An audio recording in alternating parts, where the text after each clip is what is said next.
to Potential Awaits podcast. My name is Sue Wedsworth, your host, coach, and professor who founded WORTHResults to help people maximize their potential and achieve what they want out of life.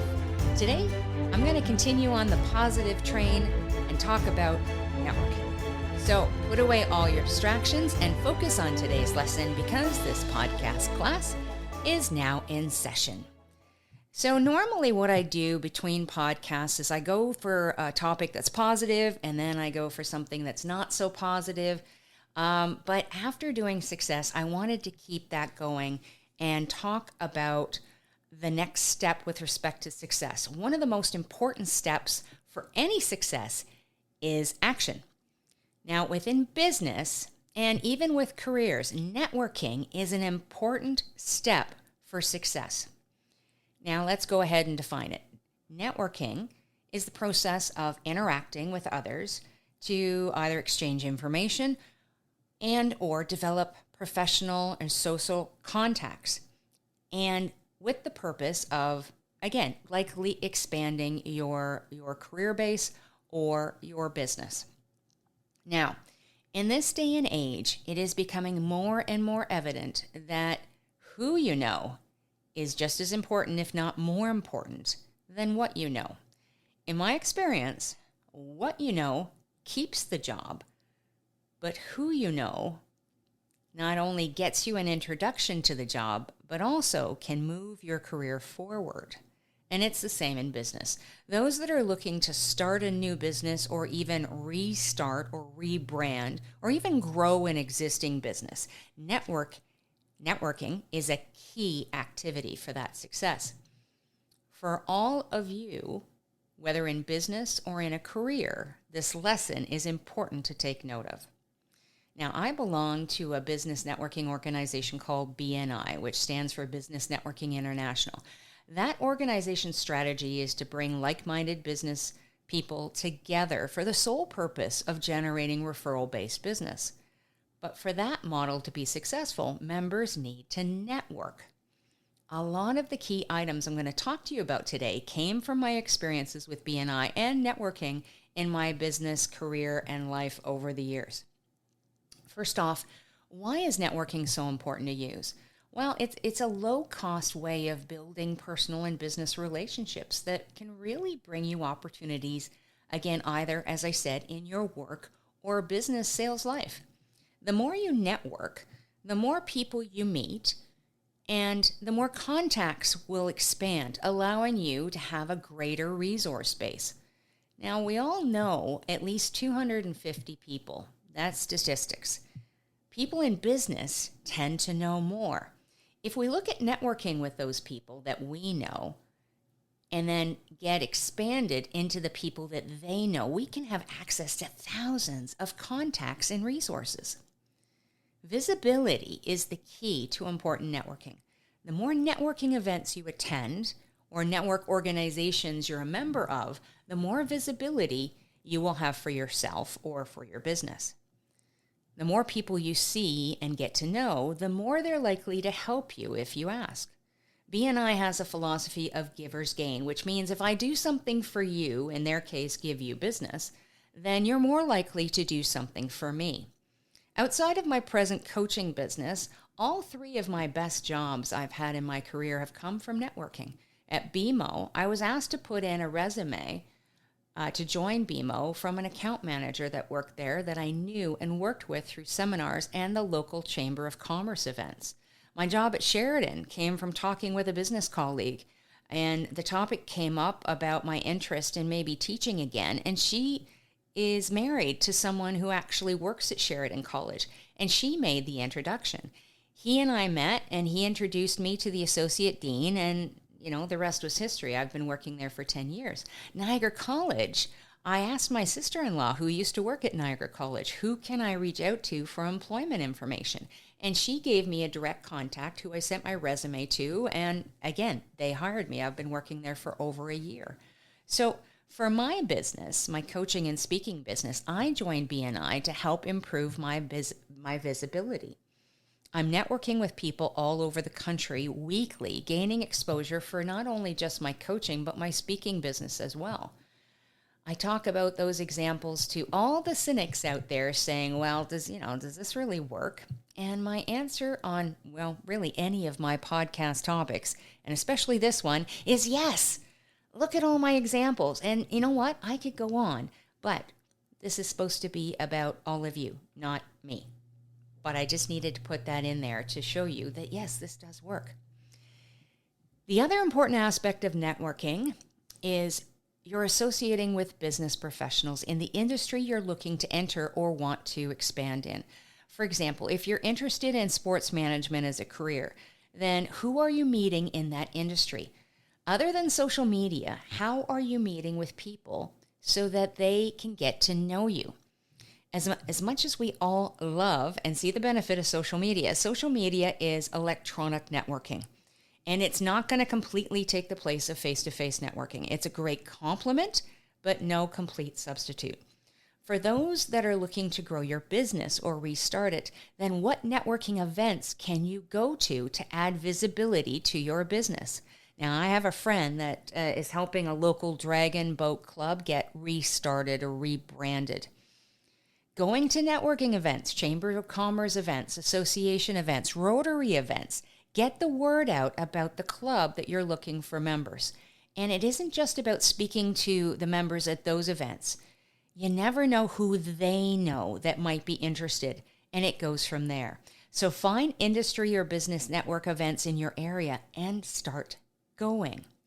Now, for those that might be a bit more shy or have time constraints, there are also online networking events. There's Facebook groups, alignable groups, Discord groups, and so on. Search them out and join them. The networking connections you can make are absolutely amazing. Now, I'm going to caution you about some of these groups. Some of them are filled with people just ready to sell you what they're peddling. Now, I've been inundated with sales pitches on some of these social network groups that I've joined.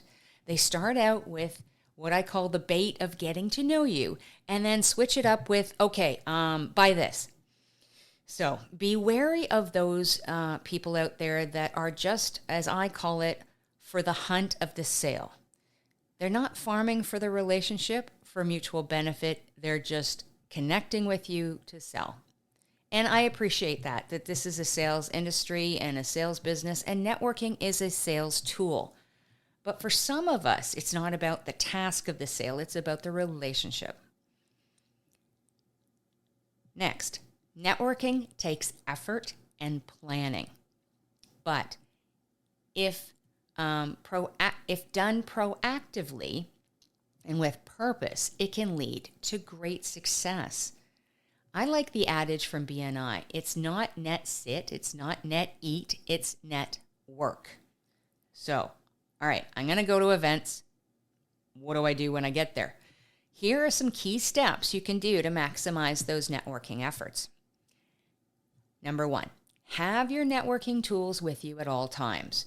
If they give you a name badge, put it on. Bring business cards. Again, if it's applicable. If you're looking at it for a career event, you're not going to have business cards, but something that you can connect with them with respect to your name. And bring a pen. Now, Popple has come out with a great digital business card that you can just tap someone's phone and that will automatically upload contact info. It's very cool and very efficient. Some other people have designed QR codes that will upload people's information and they can just scan your personal QR code. You can do that for business or for your career. Again, very, very efficient for those of you that are not pen and paper type. Now, number 2, you know how I am with goals. Set a goal of how many people you want to meet at the events you attend. Very important. And then go after that. Number 3, act like a host, not a guest at these events. Walk around and talk to people, asking, how are they doing? Are they enjoying themselves? Etc. Number 4, when you're talking to people, well, that sounds kind of silly. When you're talking to people, listen first. When you're connecting with people, listen first, then ask questions. The best part of networking must be, this isn't about you. It's about others you're meeting. If it's an exercise all about you, it's not going to work. Believe me, they will ask about you too after they've talked about themselves. And if they don't, then they're likely just hunters and you just move on. With that, number 5, make sure you know what you're planning to discuss about you, your product, or your service. Be very crystal clear on what you want to say to others. It's very important. It will be efficient and effective. Number 6. Now, some experts say networking should be like a sprint where you're spending 10 minutes or less with individuals and you shouldn't hang around friends and associates. And while I agree, you don't want to spend a lot of time hanging around friends and associates. Again, you've got a goal, and that's to network. It's not a social event. But for me, that's going to be depending on your goal. If your goal is to meet, say, 5 people, and it's a 2-hour event, then it's important to spend time with some key people longer. Again, it's about building a relationship. And for some, that can take some time. Number 7, if you collect business cards, it's good to write comments on the back of them. Now, you're not going to remember everything that you're doing, especially if you use the sprint method. So keep a log of what you learn. For those who would rather have info on their phone or are using that QR code that I mentioned, then put notes in the contact section for the individuals that you talk to. Either way, as long as you're writing down information that you can refer to later, you're not going to remember everything. 8, if you don't have enough time at the event, schedule a get-together after the event so you can spend more time. Either way you want to strategize is fine, whether it's the sprint or the marathon, but make follow-up meetings either way. Number 9, and lastly, keep in contact with the key ones, the ones that you think will do well. And even not, just follow up with them every now and again. It's so easy to let life get in the way, but your marketing and networking efforts will all be for nothing if you don't continue the relationship. And again, you never know who they know or what you may need when you're reaching out. And with that, I want to be clear here. It's not about using people. This is about our relationships, and relationship is a two-way street.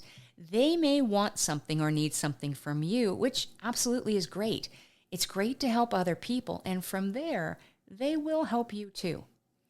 I hope these tips help with respect to whether your career or your business or just yourself. Believe me, they do work. That's it for today. Thanks so much for listening. I know there are a lot of choices out there, and so happy you spent your time with me today. If you like what you hear, be sure to subscribe so you never miss a lesson. If you want to talk about your own story or have a specific question to be answered next time, head over to WORTHResults.com and connect with me. I would love to hear from you. See you next time.